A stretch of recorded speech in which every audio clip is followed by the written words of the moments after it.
We are heading back to our fall 2022 Orlando trip to share with you the afternoon we spent visiting Gatorland, a Florida attraction that has been open for more than 70 years. We put off going here for a long time, but were pleasantly surprised. We will show you what we loved about our afternoon here and discuss the one attraction that made us very uncomfortable. So stay tuned as we share it all with you. As you enter, you find yourself face to face with pools of alligators. This 110-acre preserve is home to over 2,000 gators. In this area, you will see a bunch of them divided into separate pools by age range.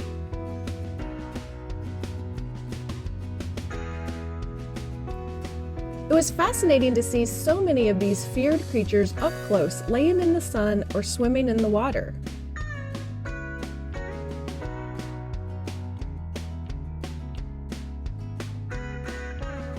You can buy some food to feed the gators during your visit. But you are warned about the dangers of these large birds called wood storks, who are not captive. They're just native birds who find Gatorland to be a great place to try to steal food being fed to gators. They would also steal a guest's lunch if the opportunity presented itself.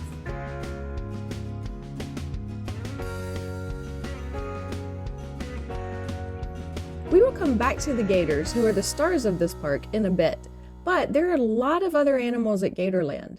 In addition to the native birds who hang around the park, there are hundreds of birds who live at Gatorland full-time. There were a number of exotic birds to see.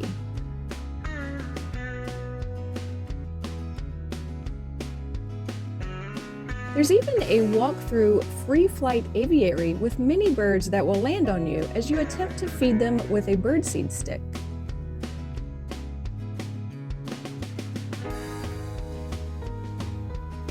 There are a number of emus living at this preserve.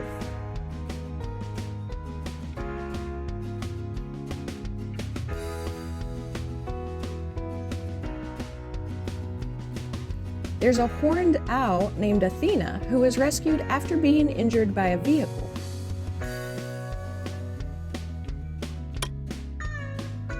There are flamingos to see, which I always love, but what was interesting to me was that they were sharing their habitat with two capybaras, which we learned are the largest living rodents in the world.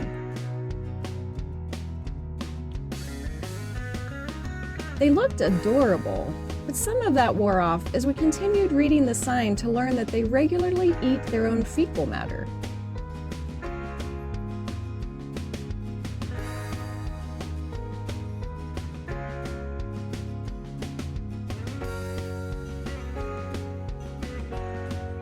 For an additional $10, you can meet a capybara.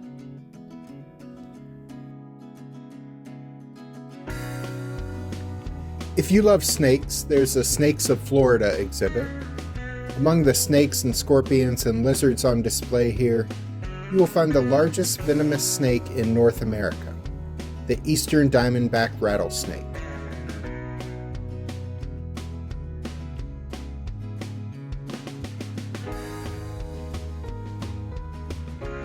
These snakes are among the animals you can see at the Up Close Encounters show.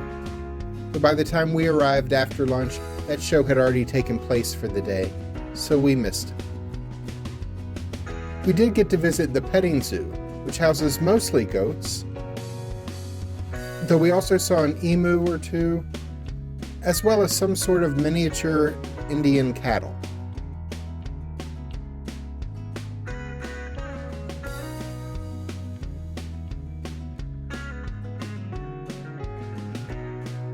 In addition to petting the animals over the fence, you can purchase pellets to feed the animals as well.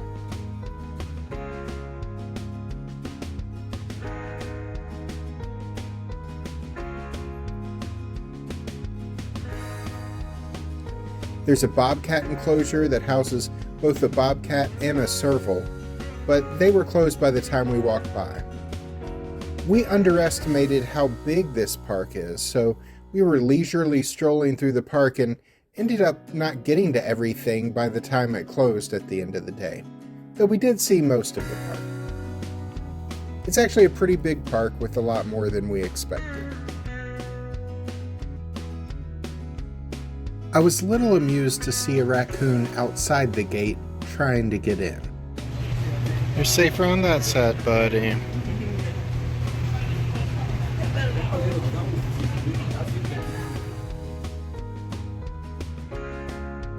It probably didn't realize the fence was saving its life. By the way, if you're enjoying this video, please do us a favor and click the like button, and consider subscribing to see where we travel next.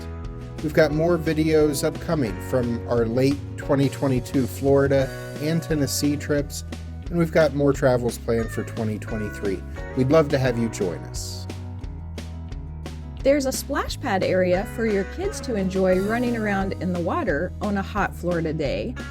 Though as we post this video in mid-January 2023, the splash park is closed for the next month for refurbishment.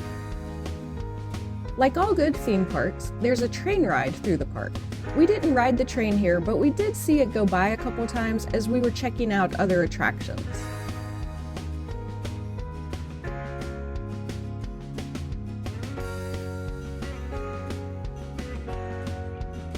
For the more adventurous in your party, they have the Screamin' Gator zip line. This allows you to glide 65 feet in the air over a swamp filled with alligators and crocodiles.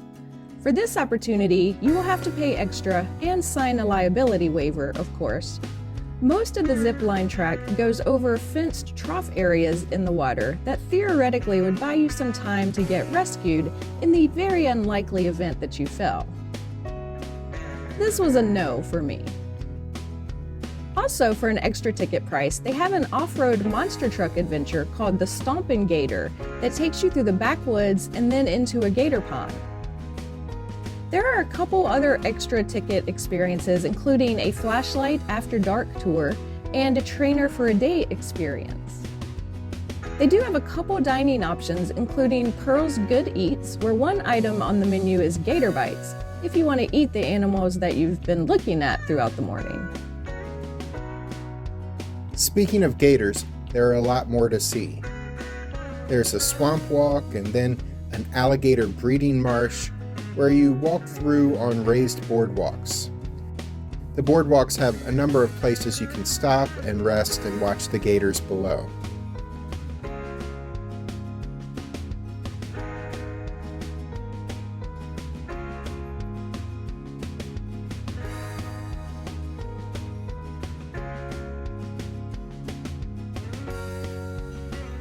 There's also a crocodile exhibit nearby.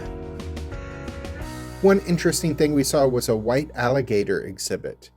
They have several albino gators, but even more interesting is the two leucistic gators on display. There are only 12 known leucistic gators on Earth, and 2 of them are here. Albinos are completely white, and the lack of pigmentation in their eyes allow you to see blood vessels, making their eyes look pink. Leucism, though, is more rare and results in only a partial loss of pigmentation, resulting in mostly white alligators. We did get to see 2 alligator-themed shows while we were at Gatorland. One was the Gator Jumperoo show. This lasted about 15 minutes and was a show designed to demonstrate how high gators can jump out of the water. There were 2 human characters competing against each other, along with the narrator who also served as the judge. The 2 guys competing against each other were played as unintelligent redneck stereotype characters as an attempt at humor. We are from the South and weren't offended by their portrayal, but also didn't find it all that hilarious either. They did have a few funny lines. There you go. Remember, it's about the highest jumps, not about the quickest. They can get all the way up to the orange handrail. We want to see some jumps. There you go. Oh, watch that finger over there, Bubba. Oh, Cooter got his first down. Bubba's behind, but remember, it's about height.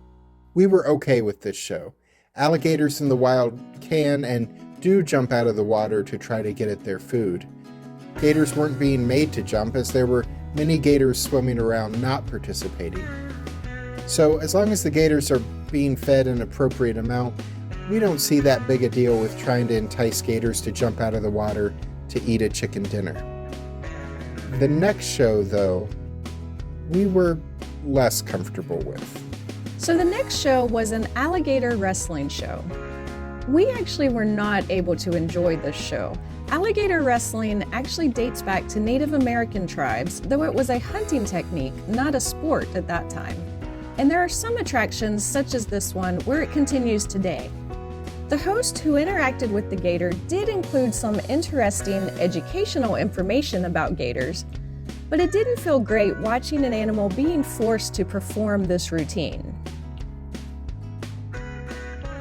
It's not what it's not, though. There's nothing I can do about it. Let's see. It's not about force or anything. We're just going to let him relax that bottom jaw if he wants. There you go. Check it out while you can, guys. Inside this mouth, you're looking at 72 to 84 razor-sharp teeth. Now, these teeth, they're just made for ripping and tearing, not really crushing and chewing like our teeth are. Now, the back...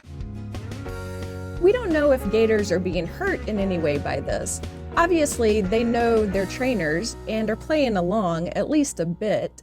A human isn't strong enough to hold open a gator's mouth, so the gator's doing that himself. As tough as alligator skin is, dragging it across sand probably is not painful for it.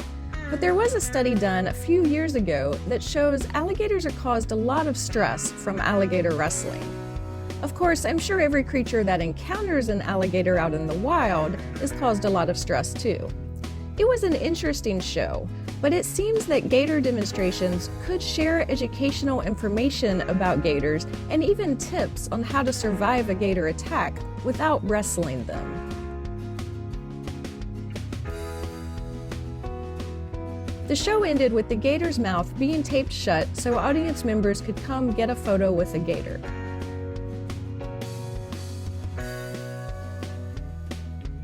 Our day ends in the gift shop, of course.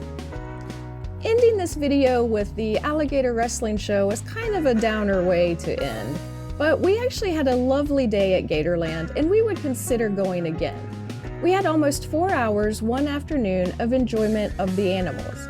And if you want to do the zip line or ride the monster truck or see some shows or take the kids to the splash pad, then there's even more to do there. We had a really pleasant time. For the most part, all the animals seemed well cared for. We aren't at all against animal exhibits if the animals are treated well. We just aren't sure gator wrestling counts as treating them well, but you may feel otherwise. At the time we post this video, tickets to Gatorland are $32.99 for people 13 years old and up. Kids 12 and under get in for $22.99. There's a $5 discount for seniors age 60 and up if they purchase tickets at the front gate with proof of their age.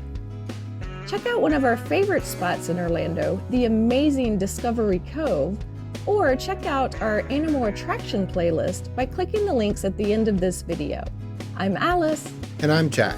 Be sure to click the subscribe button and ring the notification bell so you can join us as we're traveling through 2023.